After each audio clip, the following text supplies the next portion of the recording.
And you know who are usually the people who come up with the great answers to lead you to know it's fraud? The ones Bill talked about, the guys at the bottom. Very famous case called Whitaker Aluminum. They sell their company to another company, and the other company hires some auditors. The auditors come in and look at all of this aluminum in a warehouse, and they have to put the inventory down accurately. They looked at the pallets. These pallets had huge spools of aluminum cable, like those telephone pools. They were everywhere, dozens of. They're different kinds of aluminum, different grades. They weigh 55,000 pounds, and they're all over this warehouse. And they went to each and every one of them and read the specifications and came back with a dollar number that was 90% off. Or actually, no, 900% off. And they got sued. And in court, they had to try to explain how they do this inventory system. And they brought in expert witnesses. But what they didn't realize was that the guy who cleans up the warehouse had a bunch of photographs of the forklifts that lift up those pallets. And on the forklift, it said maximum lifting capability, 8,000 pounds. How does he move 55,000-pound pallets with an 8,000 maximum forklift? He doesn't. You know why? They don't weigh 50,000 pounds. They weigh 5,000 pounds, and all the fraudsters did was add a zero. Add a zero. That's how you make an $80,000 profit and $800,000 profit. Add a zero. It's a little circle. Sometimes they're blue. Sometimes they're black. They go on a piece of paper. These guys look like idiots because the guy at the very bottom of the rung said, wait a minute, that aluminum isn't heavy, you idiots. There's not 55,000 pounds of aluminum in a Boeing 767, let alone on this little spool. That also goes on the back of our pickup truck. You know what happens if you put 55,000 pounds on a pickup truck? You got a flat, you talk about a flatbed, you got a flat truck. But no one bothered to ask the follow-up questions. Can you imagine how stupid our auditors looked during the deposition of the civil trial, how bad they would have looked on the witness stand if they had to say, well, no, we really never really verified any of this stuff that Mark told us. We just kind of, we just, it's not, but it's not my job, but no. Now, what is the ugly thing that happens when you get near a fraud, but you're not really in it? You're an auditor. The fraud happened. You're Arthur Anderson. How do you explain Enron? You have to take a very special defense. It's one that Bill knows well. It's called the stupid defense. You have to go, I was stupid. You got to pay a lawyer $500 an hour to show and prove just how stupid you are. Because if you're not stupid, what might you be? A co-conspirator. So you say to your lawyer, I don't want to look that dumb. He goes, oh, we got to make you look a lot dumber. You know the Beverly Hillbillies? Act like them. That's what we got to do. And you're paying me good money to make you look stupid, because the smarter you are, the more it looks like that you're complicit. And you don't want that. You definitely don't want that. Remember what I said about Bubba? Jail, bad place, don't go. So if there's a guy, I call him the guy below Andy at Enron. Andy Fastow, CFO. There's a guy below him. He's got a name. And there's a guy below Andy. And there's a guy below the guy below Andy. He didn't get indicted. But the feds were looking at indicting 114 people from Enron. And what if you're number 113? Oh, damn. How do you protect yourself? I'm going to give you a tool that you can use when you get out there and start doing accounting. Every single day that you're an accountant, every day, spend 2 minutes. I call it the 2-minute drill. Spend 2 minutes doing some extra due diligence on something that's on your desk that you don't have to do, and don't do a normal accounting thing. Ask tier 2 and 3 questions about anything.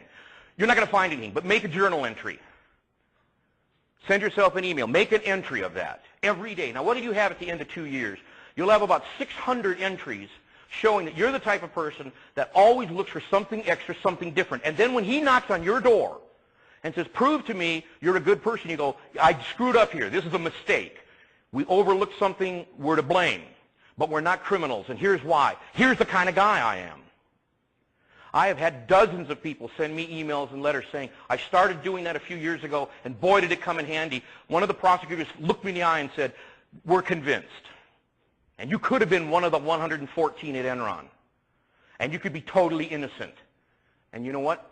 It ain't going to matter, because those 12 yo-yos and that jury are going to say you were there, you made millions of dollars. I've got a choice, fraud or not fraud, fraud. Because they're not going to like you. Because they know you get out of jury duty and they don't. Do the 2-minute drill. Do it religiously. Do it every single day. Now, you might be wondering, what does Mark mean by due diligence? You all know what it is. And since you forget about being an auditor. I don't care how many hands went up. You know what this judge said in my civil case? A $4 billion fraud? He said, oh, by the way, to all the defense attorneys, there were 400 defense attorneys in my civil case. That's pretty good. Some of them were even defended. No. And he said, by the way, if this ever goes to trial, I'm going to tell the jury to disregard the subtle differences between a review and audit and what's the compilation. The subtle differences? That's like being a little bit pregnant. There's no, it is or it isn't. They go, but Your Honor, that's our whole defense. He goes, I know it is, and you ain't going to get away with it. It was on your watch. You were there. You should have found it, and you didn't. Neener, neener, neener.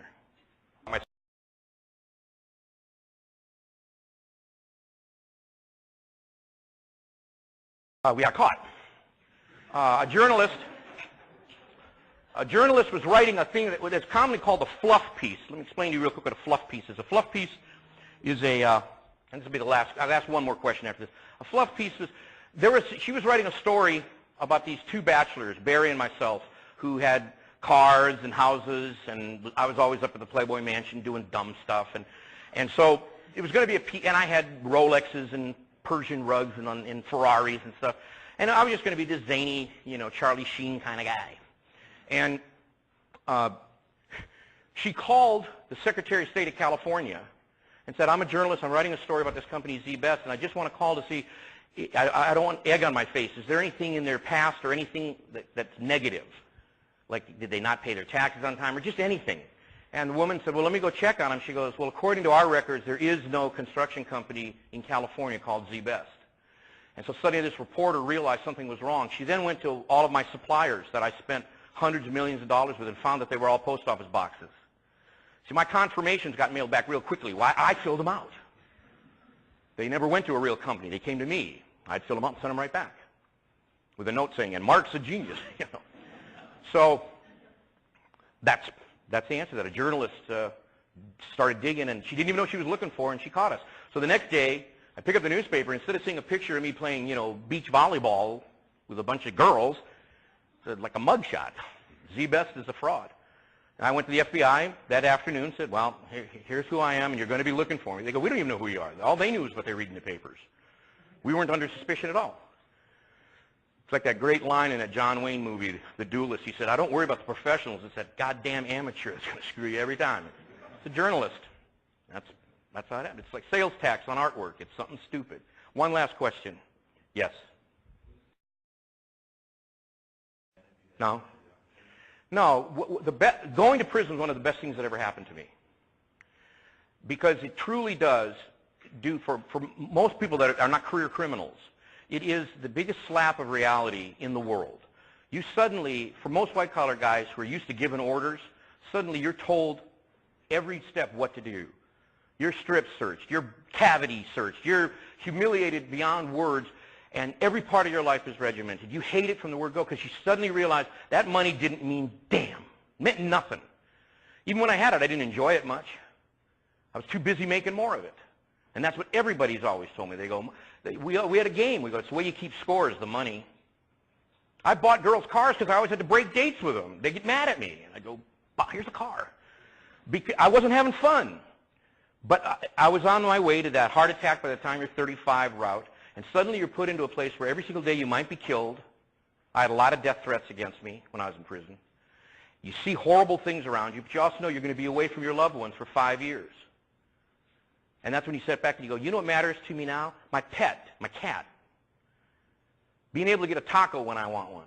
Being able to change my mind and say, no, I'm not going to go see this movie. I'll go see that one. And you really wake up and smell the coffee. The other thing is this. I thank God every day I didn't have a wife. I think I had like 4 fiancées, but I didn't have any wives. And because every marriage I saw in prison was destroyed. And it made the guys serving their time do a really hard time. My time went by like that. I read 700 books. I taught 84 guys how to read. You had to make an appointment to see me when I was in prison.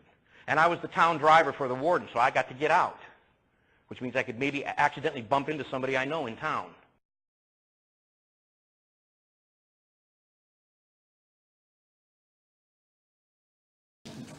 Well, what all of these things have in common, the document that had a $7 million invoice, walking people through buildings that we never, was simply this. You'd have thought you would pick up a phone and call the owner of a building and say, did ZBest do some work in your building? But nowhere on the due diligence form is there a box that says, did you call the owner of the building? So we don't have to do it. It's not required. If you live your life on doing what's required by the industry that you work in, whether it's legal or accounting, you're going to get burned. If you're thinking no one would spend $3 million for a 5-minute walkthrough, you're going to get burned. And once you're burned, the burden of proof falls on you. You got to prove you didn't do it. And the only way you can do that is to take a defense that people hate to take. And you know what that defense is called? It's called the stupid defense. You go, I was stupid. In fact, I have to pay this lawyer $500 an hour to prove just how stupid I am. Because if I'm not stupid, I have to be a co-conspirator. Because there's no way this just happened by accident. There is only one person in this room that can indemnify you from ever having to take the stupid defense. Stupid defense hurts your career.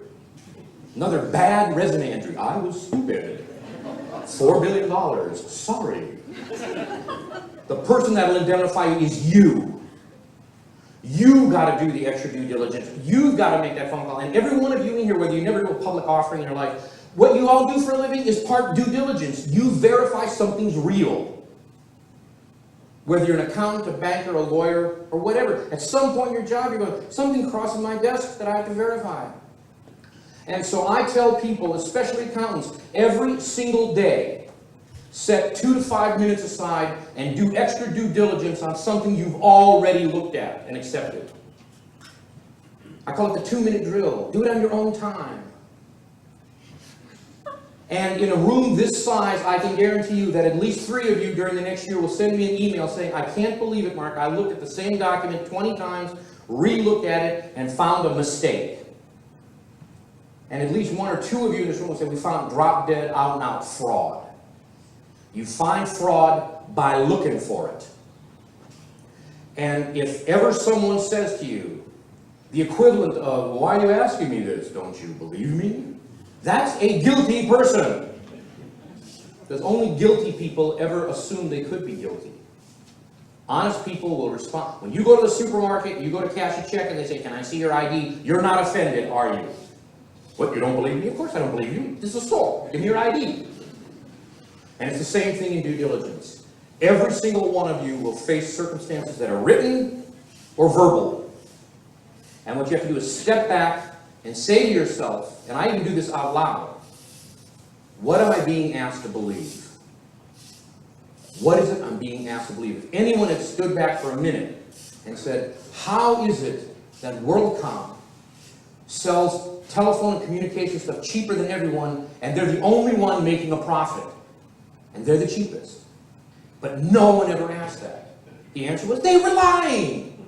They weren't making money. They made it up. But no one ever asked. I don't want any of you to ever tell me about your 300-pound roommate at Lompoc Federal Prison. Protect yourself. Indemnify yourself. Go the extra yard. Ask the extra question. Do the darn due diligence. Only you can protect you.